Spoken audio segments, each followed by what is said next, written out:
Tears streamed down Martha Hughes' face as she sat on the worn wooden doorstep of the small prairie homestead she had shared with her husband until typhoid fever had stolen him away just 3 weeks prior.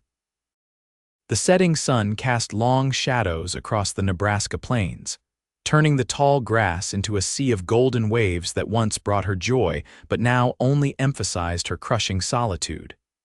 It was 1875, and at 24 years old, Martha found herself utterly alone on the unforgiving frontier. The nearest town, Cottonwood Springs, was 15 miles away, and winter was approaching fast.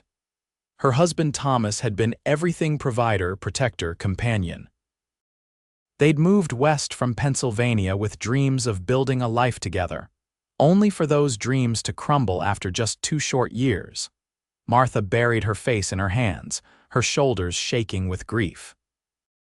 The wind picked up, bringing with it the scent of distant rain and the hollow sound of approaching hoofbeats. She paid little attention to the noise at first, lost in her sorrow, until the steady rhythm grew closer. A tall figure on horseback emerged from the dusky horizon. Martha hastily wiped her eyes with her apron, standing quickly as the stranger approached. Her heart raced. Lone riders could mean danger for a woman alone. She stepped back toward the door, ready to dash inside to the loaded shotgun propped against the wall. The rider slowed his chestnut stallion to a stop several yards from the house. He sat tall in the saddle, his face partially obscured by the shadow of his wide-brimmed hat, but she could make out a strong jawline covered with several days' worth of stubble. "Evening, madam," he called, his voice deep but gentle. "Didn't mean to startle you. Name's Quentin Packer. I'm looking for the Hughes homestead." Martha's hand clutched the door frame. "This is the Hughes place," she replied cautiously. "I'm Martha Hughes." The man dismounted with fluid grace that spoke of years in the saddle. Up close, she could see he was perhaps 30 years old, with sun-weathered skin and kind eyes the color of a clear summer sky. "Mrs. Hughes," he said, removing his hat respectfully, "I was a friend of your husband's. Met Thomas in Cottonwood Springs several times. I heard about his passing when I was in town yesterday." His eyes filled with genuine sympathy. "I'm mighty sorry for your loss." Something about the sincerity in his voice made Martha's carefully constructed composure crumble. Fresh tears welled in her eyes. "Thank you," she managed, trying and failing to maintain her dignity. Quentin shifted uncomfortably, clearly distressed by her tears. "I don't mean to intrude on your grief, madam. I just—" He hesitated. "Thomas once helped me when I was in a bad way. Saved my life, truth be told. I owed him a debt I can never repay, and when I heard about what happened, I thought perhaps I could offer assistance." Martha wiped her eyes. "That's kind of you, Mr. Packer," but a distant rumble of thunder interrupted her words. Quentin glanced at the darkening sky. "Storm's coming," he noted. "And a big one by the looks of it." He turned back to her. "Madam, I don't mean to be forward, but I noticed your barn roof has some damage. Would you allow me to make repairs before that rain hits?" "It would be an honor to repay even a small portion of what I owed Thomas." Martha hesitated. Accepting help from a stranger went against everything she'd been taught about propriety, but desperation and practical necessity won out. The barn roof had been leaking badly, and Thomas had been planning to fix it before he fell ill. "I would appreciate that, Mr. Packer," she finally said. "There are tools in the barn." Quentin nodded and led his horse to a hitching post. "I'll get started right away." For the next hour, Martha watched from the porch as Quentin worked efficiently, replacing broken shingles and securing loose boards. The storm clouds grew closer, and just as the first heavy raindrops began to fall, he completed the repairs and hurried back to the house. "That should hold," he said, slightly out of breath. "At least until the storm passes." "Thank you," Martha said sincerely. Would you like to come in for some coffee? It's the least I can offer." The hospitality was automatic, ingrained from childhood, though immediately she wondered if she'd made a mistake inviting a strange man into her home. But something about Quentin's respectful demeanor reassured her. "I'd be grateful, Mrs. Hughes," he replied, carefully wiping his boots before entering. Inside the simple one-room cabin, Martha busied herself at the cast-iron stove while Quentin sat awkwardly at the small table. The rain began to pound against the roof and lightning flashed outside the windows. "Looks like you finished just in time," Martha commented, placing a steaming cup before him. "Lucky timing," he agreed, warming his hands around the cup. "Mrs. Hughes, forgive my directness, but do you have family nearby, someone coming to stay with you?" Martha shook her head. "My parents are back east. Thomas's family is in Ohio. We were." Her voice caught. "We were going to start our own family here." Quentin's face softened with understanding. A homestead's no place for anyone to be alone, especially with winter coming. "Have you considered your options?" "Every waking hour," she admitted, sinking into the chair across from him. "I could sell the claim and go back east, but this was our dream. Thomas put everything into this land." Her voice strengthened. "I'm not ready to give it up." "It's good land," Quentin acknowledged, "but working it alone." He didn't need to finish the sentence. They both knew the impossibility of a single woman maintaining a homestead through the harsh prairie winter. "I'll manage," Martha said, more confidently than she felt. The storm intensified, rain hammering against the roof and walls. When lightning struck nearby, sending a crash of thunder that shook the small cabin, Quentin glanced out the window.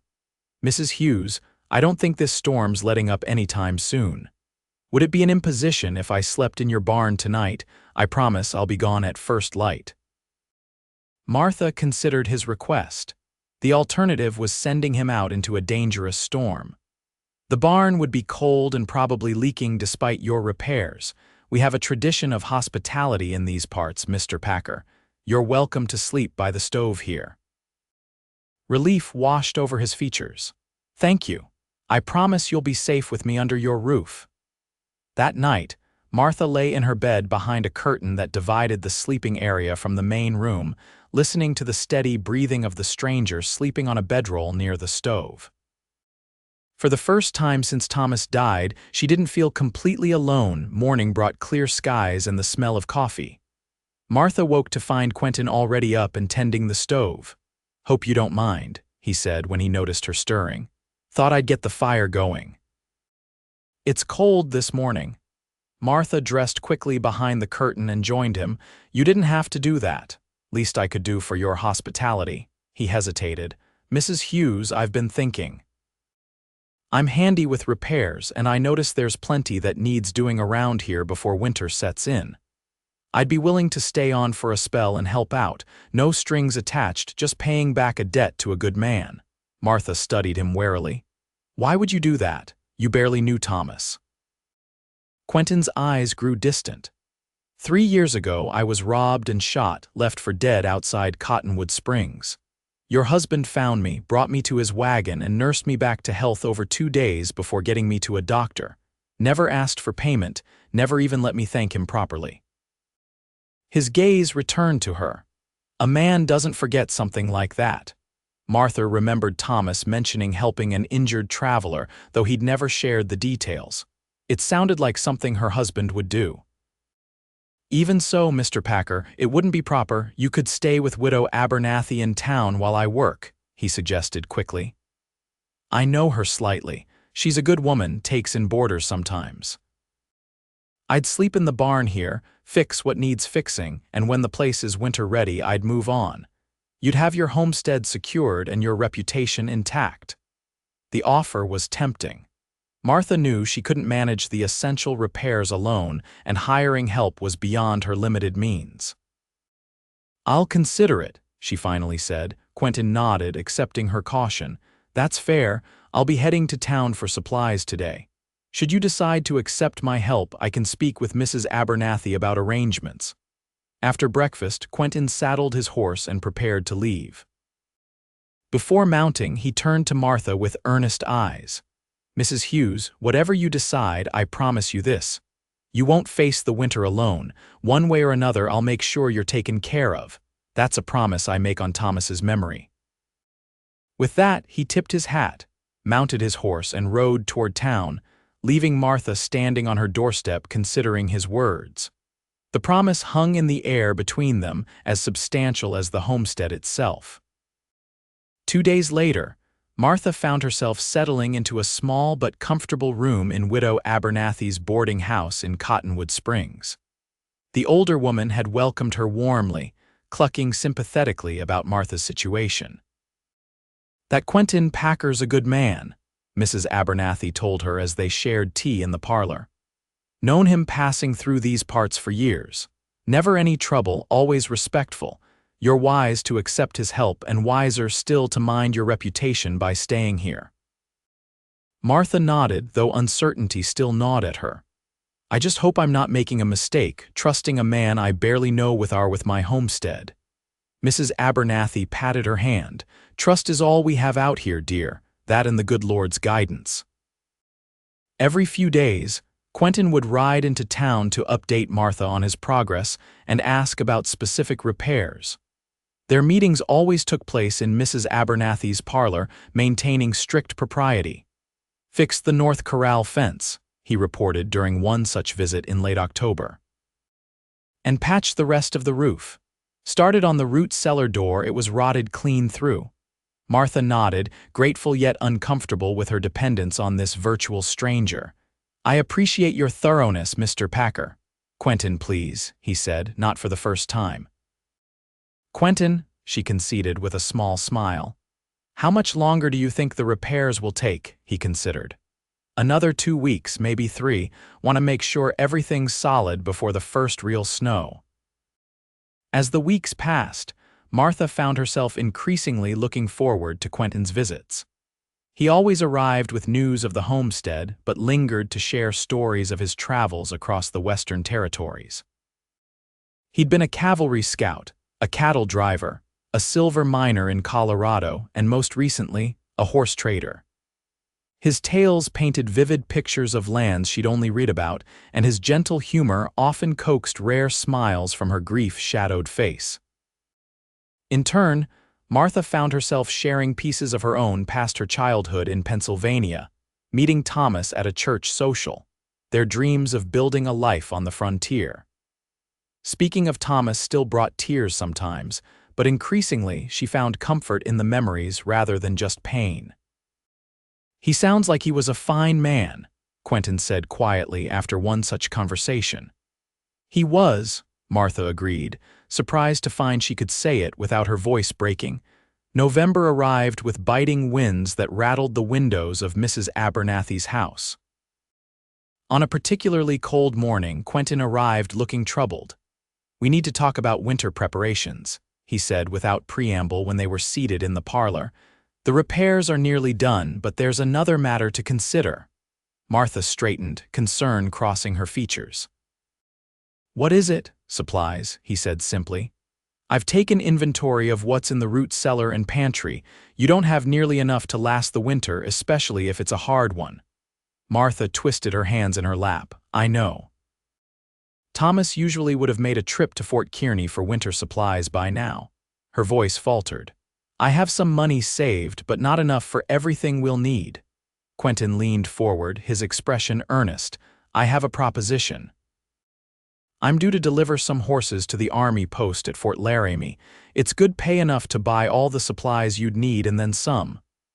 "That's very kind, but I couldn't accept. It's not charity," he interrupted gently. "I've been thinking on this. The homestead needs regular work, not just repairs, but daily upkeep. You need someone to help, at least until spring." Martha frowned. "What are you suggesting, Mr. Packer?" "A business arrangement," he said. "I deliver these horses, buy supplies with part of the payment, and return to help through the winter. In exchange for my labor and the supplies, I get room and board in your barn and a small plot to work come spring." Martha stared at him. "You want to stay on permanently?" "Not permanently," he clarified. "Just through winter and spring planting. By summer you could hire proper help with the proceeds from the spring crops." "People would talk," Martha said softly. Though she couldn't deny the practicality of his proposal, Quentin's eyes held hers steadily. "People always talk, but they'd talk worse if they heard you'd lost your homestead or worse, your life trying to make it alone through winter." Mrs. Abernathy, who had been quietly knitting in the corner, cleared her throat. "If I may, Martha dear, Mr. Packer's proposal is sensible. As for propriety, I'd be happy to accompany you home as a chaperone until arrangements could be made for a more permanent solution. Perhaps young Sally Jenkins could stay with you. She's looking for a position, and her reputation is impeccable." Martha considered their words. The thought of returning to the homestead both thrilled and frightened her. She missed her home, yet the prospect of the lonely winter nights still seemed unbearable. Having Quentin nearby, even in the barn, would provide security she desperately needed. "I'll need to think about it," she finally said. Quentin nodded. "Of course. I'll need to leave for Fort Laramie within the week if I'm to make the delivery and return before the passes get too dangerous."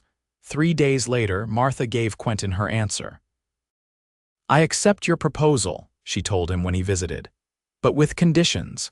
Mrs. Abernathy will return with me to the homestead, and we'll arrange for Sally Jenkins to join us as a companion and helper. You'll stay in the barn as planned." Relief washed over Quentin's face. "Agreed. I'll leave for Fort Laramie tomorrow and should return within 3 weeks, weather permitting." The night before his departure, Mrs. Abernathy invited Quentin to dinner. As they finished their meal, he reached into his pocket and produced a small leather pouch. "Mrs. Hughes, I'd like to leave this with you," he said, sliding it across the table. Martha opened it to find several gold coins. Her eyes widened. "I can't accept this." "It's not a gift," Quentin explained. "It's an advance on our arrangement. Should anything happen to delay my return, you'll need supplies regardless." Martha hesitated, then nodded, understanding the practicality of his provision. "Thank you. I'll use it wisely." The following morning, Martha and Mrs. Abernathy stood on the porch as Quentin prepared to leave. He checked the cinch on his saddle one final time, then turned to them. "I'll be back before the first heavy snow," he promised. 3 weeks at most." Martha stepped forward, extending her hand. "Be safe, Mr. Packer." He took her hand gently. "Quentin, remember." A small smile touched her lips. "Be safe, Quentin." As she watched him ride away, Martha was surprised by the heaviness that settled in her chest. In the short time she'd known him, Quentin Packer had somehow become important to her, a fixed point in her unmoored life. The realization was both comforting and troubling. The days that followed were busy. Martha and Mrs. Abernathy returned to the homestead, where Martha was impressed by the extent of Quentin's repairs. Everything was sturdy and well-crafted, from the root cellar door to the mended chicken coop. Sally Jenkins, a cheerful girl of 19, joined them a few days later, bringing youthful energy to the small homestead. 3 weeks passed with no sign of Quentin. Then 4. Early December brought the first lasting snow, and Martha found herself watching the horizon more often, hoping to see a familiar figure on horseback. "He'll come," Mrs. Abernathy assured her. "That man made you a promise." On a bitter cold afternoon in mid-December, as Martha was gathering eggs from the chicken coop, she heard Sally's excited cry. "Riders coming." 2 of them. Martha rushed from the coop, her heart pounding. Through the swirling snow, she could make out 2 mounted figures approaching slowly. As they drew closer, she recognized Quentin's tall form. Behind him, a heavily laden packhorse struggled through the drifts, and beside him rode another man. Martha hurried to meet them, relief washing over her. Quentin's face was partially covered by a scarf, but his eyes crinkled with evident pleasure at seeing her. "Mrs. Hughes," he called, dismounting stiffly. "Sorry for the delay. The early snows made the passes treacherous." "You're here now," she replied, surprising herself with the warmth in her voice. "That's what matters." Quentin turned to his companion. "This is Emmett Dawson, a friend from my cavalry days. Emmett, Mrs. Martha Hughes." The other man tipped his hat respectfully. He was older than Quentin, with graying hair and a weathered face. "Madam, we met at Fort Laramie," Quentin explained. Emmett was headed this direction and agreed to help with the supplies. There was more than one horse could safely carry. "You're both welcome," Martha said. "Please, come inside and warm yourselves." That evening, after a hearty meal prepared by Sally and Mrs. Abernathy, Emmett announced his intention to continue to Cottonwood Springs the following day if weather permitted. "Got family there I ain't seen in years," he explained. Quentin nodded. "I told him he's welcome to return here if the town doesn't work out." Martha agreed readily, having taken an immediate liking to the older man's gentle manners. With the supplies, Quentin had brought flour, sugar, coffee, dried fruits, salt pork, ammunition, lamp oil, and more. The homestead was well stocked for winter. Despite Mrs. Abernathy's insistence that she could stay longer, the older woman departed with Emmett the next day, extracting promises from everyone to maintain strict propriety. "Sally will be your chaperone now," she reminded Martha privately. "Mind you keep things proper, dear. Your reputation is all you have out here." The winter days fell into a comfortable routine. Quentin handled the outdoor chores, chopping wood, caring for the livestock, hunting when weather permitted, while Martha and Sally managed the household. In the evenings, they would gather in the cabin's main room. Sally often retired early, leaving Martha and Quentin to talk by the fire. During these quiet conversations, Martha discovered Quentin's surprising breadth of knowledge. He had educated himself through books carried in his saddlebags over years of wandering. He could discuss everything from cattle breeding to Shakespeare, his insights thoughtful and often profound. "How does a man like you end up a drifter?" she asked one evening in late January as snow pelted the windows. Quentin stared into the fire. "War changes a man, Mrs. Hughes." "Martha," she corrected softly. If he was to call her by her first name, it seemed only fair she use his. A smile touched his lips. "Martha, then," he sighed. "After the war, I couldn't settle. Kept feeling I needed to be somewhere else, doing something else, so I drifted, learned trades as I went, never stayed anywhere long enough to put down roots." "And now," she asked, his blue eyes met hers. "Now I'm beginning to see the appeal of roots." The moment stretched between them, charged with unspoken meaning, until Martha looked away, her cheeks warming. "It's late," she said, rising. "Good night, Quentin." "Good night, Martha." As January gave way to February, Martha became increasingly aware of her changing feelings toward Quentin. His presence no longer simply represented security or practical assistance. She found herself looking forward to their evening conversations, noting the way firelight caught in his hair or how his eyes crinkled when he smiled. The realization both thrilled and troubled her. It seemed disloyal to Thomas's memory to harbor such feelings for another man so soon. One afternoon, Sally approached Martha as they worked together kneading bread dough. "He looks at you when you're not watching," the younger woman said casually. Martha's hands stilled. "I don't know what you mean." Sally smiled knowingly. "Mr. Packer. He watches you like my pa used to watch my ma, like you're the sunrise after a long night." "Sally, that's not appropriate," Martha admonished, though her pulse quickened at the girl's words. "Begging your pardon, Mrs. Hughes, but it's the truth. And if I may be so bold, you look at him the same way when his back is turned." Martha focused intently on the dough. "Mr. Packer has been a great help to us, nothing more." Sally just smiled and continued kneading her portion of dough. "If you say so, madam." A week later, a fierce blizzard descended upon the homestead. For 3 days, the wind howled like a living thing, piling snow against the cabin and barn. Quentin battled the elements to tend the animals, returning to the cabin with ice crusting his beard and eyebrows. On the 3rd night, as the storm reached its peak, Martha woke to a crash from the barn. She lit a lamp and hurried to the window, but could see nothing through the swirling snow. "What is it?" Sally asked sleepily from her bed. "Something in the barn," Martha replied, already pulling on her coat and boots. "Stay here." "You can't go out in that," Sally protested. Quentin might need help. Before Sally could argue further, Martha wrapped a wool scarf around her face, grabbed the lamp, and stepped out into the storm. The wind nearly knocked her off her feet, and snow immediately blinded her. She staggered toward the barn, the lamplight barely penetrating the white darkness. Inside the barn, she found Quentin frantically working to shore up a portion of the roof that had partially collapsed under the snow's weight. A cold draft swept through the opening, and snow was already accumulating on the barn floor. "Martha," he shouted over the wind, "get back to the house." "It's not safe. Tell me how to help," she called back, setting the lamp on a beam where it wouldn't be knocked over. Recognizing her determination, Quentin directed her to hold a support beam while he hammered it into place. Together, they managed to create a temporary repair that would last until the storm passed.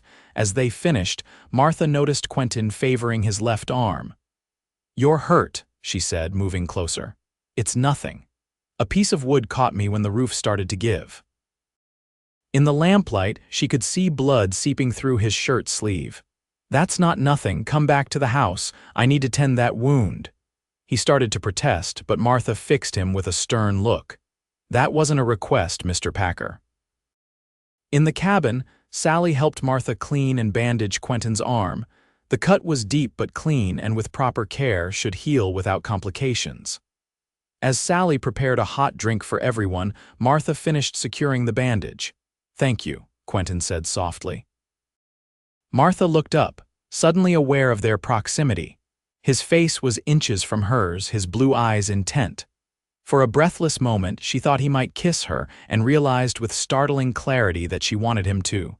The moment broke when Sally returned with the drinks. Quentin cleared his throat and moved back slightly. "I should return to the barn once the storm lets up a bit." Martha shook her head firmly. "The barn is too damaged to be safe tonight. You'll sleep here by the stove." The storm finally broke the following day, leaving behind drifts taller than a man and a crystalline blue sky. Quentin spent the morning repairing the barn roof properly, while Martha and Sally dug paths to the chicken coop and woodpile. That evening, as Sally retired early complaining of sore muscles from the snow shoveling, Martha and Quentin sat before the fire. A comfortable silence stretched between them until Quentin spoke.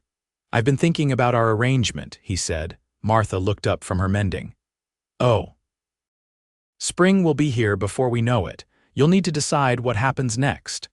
His voice was carefully neutral. "Whether you want to keep working the homestead yourself or perhaps sell the claim and return east." The thought of leaving sent a pang through Martha's heart. This land represented her life with Thomas, but increasingly it also represented her future, a future she was beginning to imagine might include Quentin. "I don't want to leave," she said simply. Something flickered in his eyes. "Then you'll need help with spring planting. Hired help, most likely." "And you?" she asked, her heart beating faster. "What are your plans?" Quentin stared into the fire. "That depends." "On what?" He met her gaze, and the intensity in his eyes took her breath away. "On whether there's a reason for me to stay." Martha set aside her mending, her hands suddenly unsteady. "Quentin, the cabin door flew open, startling them both. Emmett Dawson stood in the doorway, his face grim. "Sorry to intrude," he said, stomping snow from his boots. "But there's trouble coming." Quentin was immediately alert. "What kind of trouble?" Emmett entered, closing the door behind him. "Heard talk in town. 3 men asking questions about a widow living alone on a homestead. They weren't making any secret about their intentions to visit once they knew where to find you." Martha paled. "Did they say who they were?" Emmett shook his head. "Strangers passing through, but I recognized one from descriptions, man named Harlow with a scar across his cheek. He's wanted in Wyoming territory for robbery and worse." Quentin's expression hardened. "When did they leave town?" "This morning." "With the snow, they'll be slow going, but they know the general direction. Might be here by tomorrow afternoon." Quentin turned to Martha. "We need to prepare. At first light, I want you and Sally to go with Emmett back to town." "No," Martha said firmly. "I won't be driven from my home by criminals. Martha, these men are dangerous. All the more reason not to leave you to face them alone," she replied. Her eyes flashed with determination. "This is my home, Quentin. I won't abandon it." After further discussion, they developed a plan. Sally would ride to town at first light to alert the sheriff, while Martha, Quentin, and Emmett prepared the homestead for possible confrontation. The next day passed in tense preparation. They boarded windows, positioned weapons, and prepared escape routes should things go badly. By late afternoon, they were as ready as they could be. "They might not come today," Emmett commented as the sun began to sink, snow still deep in places. As if summoned by his words, the distant sound of horses reached them. Quentin moved to the window, peering through a crack in the boards. "3 riders," he confirmed grimly. "Coming slow." Martha's hand tightened on the shotgun Thomas had taught her to use. "What do? We try talking first," Quentin said. "Men like this are often cowards at heart. Seeing the place defended might be enough to turn them away." The riders approached cautiously, stopping about 50 yards from the house. One man, taller than the others and sporting a vivid scar on his cheek, called out, "Hello, the house. We're looking for the Hughes place."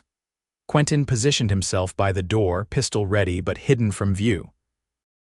"This is the Hughes homestead," he called back. "State your business." The men exchanged glances, clearly surprised to hear a male voice.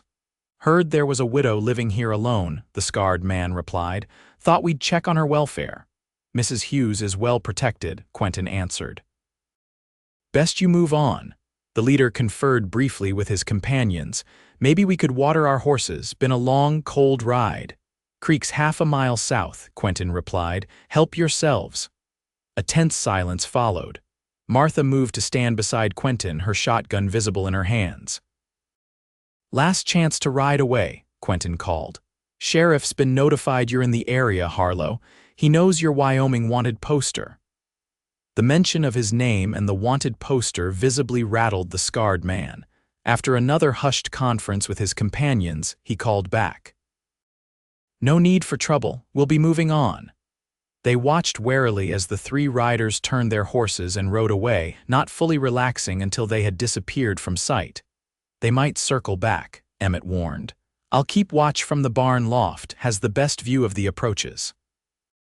When he had gone, Martha and Quentin stood alone in the main room of the cabin. The tension of the confrontation still hung in the air, but beneath it was something else, a current of unspoken feelings that had been building for months. "Thank you," Martha said softly, "for protecting my home." Quentin turned to face her fully. "Our home," he corrected, "at least for now." The simple phrase held such weight, such possibility. Martha felt tears spring to her eyes, but they weren't tears of grief. For the first time in months, she felt hope blossoming in her chest. "Quentin," she began, struggling to find words for what she was feeling. "I don't know what happens after spring planting, but I know that he stepped closer, his eyes never leaving hers. Martha, when I first saw you sitting on that doorstep crying, something told me my wandering days were over. These months here with you." He paused, seeming to gather courage. "I've never felt so at home anywhere." Martha's heart soared at his words. "I was so lost when Thomas died. I couldn't imagine ever feeling whole again. But you," her voice caught, "you helped me find strength I didn't know I had, and somewhere along the way you helped me find joy again too." Quentin reached out slowly, giving her time to step away if she chose. When she didn't move, his hand gently cupped her cheek. "I can't replace what you lost," he said softly.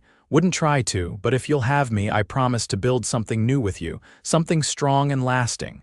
Martha leaned into his touch. "I'd like that very much." His kiss was gentle at first, a question more than a demand. When she responded, wrapping her arms around his neck, it deepened into something more urgent, a promise of the future they might build together. The sound of the door opening caused them to break apart. Emmett stood in the doorway, grinning broadly. "Riders coming," he announced. "But it's the sheriff and Sally this time." Martha blushed but didn't step away from Quentin. When the sheriff arrived, he informed them that the 3 men had been intercepted trying to leave the county and were now in custody, wanted in 2 territories for various crimes. That night, after Sally and Emmett had retired, Martha and Quentin sat before the fire, her head resting on his shoulder. "There's something I need to ask you properly," Quentin said, taking her hand in his. "I know it might seem sudden to others, but out here on the frontier, we learn to recognize what matters quickly." He met her gaze steadily. "Martha Hughes, would you do me the honor of becoming my wife?" I promise to cherish you, protect you, and build a life with you for as long as we both shall live." Tears of happiness filled Martha's eyes. "Yes," she whispered. "Yes, I will." Spring came early that year, melting the snow and bringing new life to the prairie. On a perfect May morning, Martha and Quentin were married in the small church in Cottonwood Springs, with Sally as bridesmaid and Emmett as best man. The entire town turned out to celebrate with them, Mrs. Abernathy beaming proudly as though she'd arranged the match herself. As they stood on the porch of their homestead that evening, watching the sunset paint the prairie gold, Quentin wrapped his arm around his new wife's shoulders. "Happy?" he asked softly. Martha leaned into him, her heart full. "More than I ever thought possible again." The homestead flourished under their combined efforts. That summer brought a bountiful first harvest, and by the following spring, the sound of a baby's laughter filled the cabin that had once echoed with Martha's tears. Their life wasn't without challenges, the frontier was never easy, but they faced each one together, their love growing stronger with each passing season. And sometimes, on quiet evenings when the children were asleep, Martha would remember that day when grief had overwhelmed her, when she'd sat crying on the doorstep, and a kind-eyed cowboy had appeared on the horizon, bringing with him the promise of forever, a promise he kept for all their days.